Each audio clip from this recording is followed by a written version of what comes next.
মৰিগাঁৱৰ চাৰণপিলৰ মনোৰম পৰিৱেশত ছাত্ৰ-ছাত্ৰীৰ বাবে দুদিনীয়াকৈ অনুষ্ঠিত হৈছে প্ৰকৃতি সজাগতা শিবিৰ।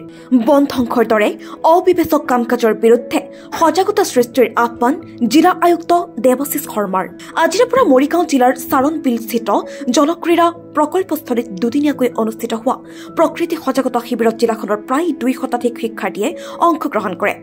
বিশেষকৈ অসম বিজ্ঞান সমিতি মৰিগাঁও শাখাৰ উদ্যোগত মৰিগাঁও পৰ্বতাৰোহণ আৰু দুঃসাহসিক ক্ৰীড়া সন্থাৰ সহযোগত তথা অসম বিজ্ঞান প্ৰযুক্তি আৰু পৰিৱেশ পৰিষদৰ দ্বাৰা ৰূপায়িত পৰিৱেশ শিক্ষা কাৰ্যসূচীৰ অধীনত অনুষ্ঠিত হোৱা প্ৰকৃতি সজাগতা শিবিৰৰ শুভ উদ্বোধন কৰি জিলা আয়ুক্ত দেৱাশিষ শৰ্মাই ছাত্ৰ-ছাত্ৰীসকলক উদ্দেশ্যি ভাৰত চৰকাৰৰ পৰিৱেশ, বন আৰু জলবায়ু পৰিৱৰ্তন মন্ত্ৰালয়ৰ পৰিৱেশ সুৰক্ষাৰ লগতে জলবায়ু পৰিৱৰ্তনৰ ক্ষেত্ৰত ছাত্ৰ-ছাত্ৰীসকলে কি কামৰ দ্বাৰা যথোপযুক্ত ব্যৱস্থা গ্ৰহণ কৰিব পাৰিব সেই সন্দৰ্ভত বক্তব্য আগবঢ়ায়। ইয়াৰ লগতে বন ধ্বংসৰ দৰে অবিবেচক কাম কাজৰ বিৰুদ্ধে সজাগতা সৃষ্টি কৰিবলৈ আহ্বান জনায়। নমস্কাৰ, আমাৰ আজি ইয়াত এটা নেচাৰ কেম্প চলি আছে। নেচাৰ কেম্পৰ অলপখিনি কাম অলৰেডি আগবাঢ়ি গ'লে এটা সেশ্যন আমি ট্ৰেকিঙৰ কাৰণে ল'ৰা ছোৱালীক আমি লৈ গ'লোঁ। নেচাৰ কেম্পটো হ'ল অসমৰ বিভিন্ন ঠাইত থকাৰ দৰে মৰিগাঁৱতো ইক' ক্লাব আছে স্কুলছবিলাকৰ। আমি 50খন স্কুলৰ ইক' ক্লাবক সামৰি লৈছোঁ আৰু সেই ইক' ক্লাবৰ 50জন ল'ৰা ছোৱালী আমি লৈছোঁ।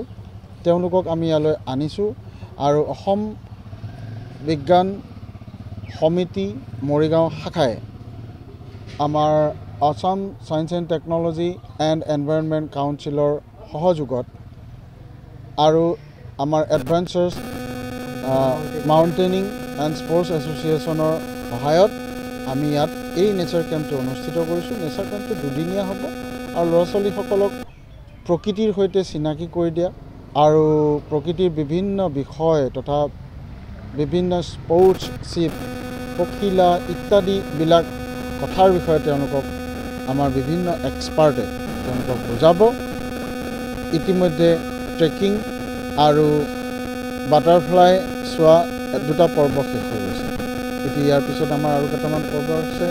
স্নেক বাইটিঙৰ ওপৰত থাকিব আৰু ৱাটাৰ স্পৰ্টছৰ ওপৰতো কিছু তেওঁলোকক এক্টিভিটি দেখুওৱা হ'ব, হয়নে? এনেধৰণে আমাৰ দুদিনীয়া প্ৰগ্ৰেমটো অনুষ্ঠিত হ'ব।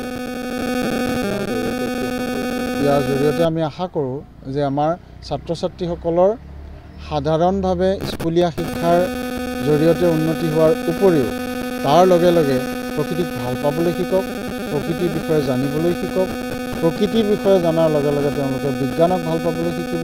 আৰু আমাৰ অসম বিজ্ঞান সমিতিৰ সেইটোৱে উদ্দেশ্য যে বিজ্ঞানক ভাল পাওক, বৈজ্ঞানিক মানসিকতাৰ উত্তৰণ ঘটাওক। ধন্যবাদ। মৰিগাঁৱৰ পৰা মনোৰঞ্জন মহন্তৰ ৰিপৰ্ট, সাৰ্চ দ্য ৰিয়েলিটি।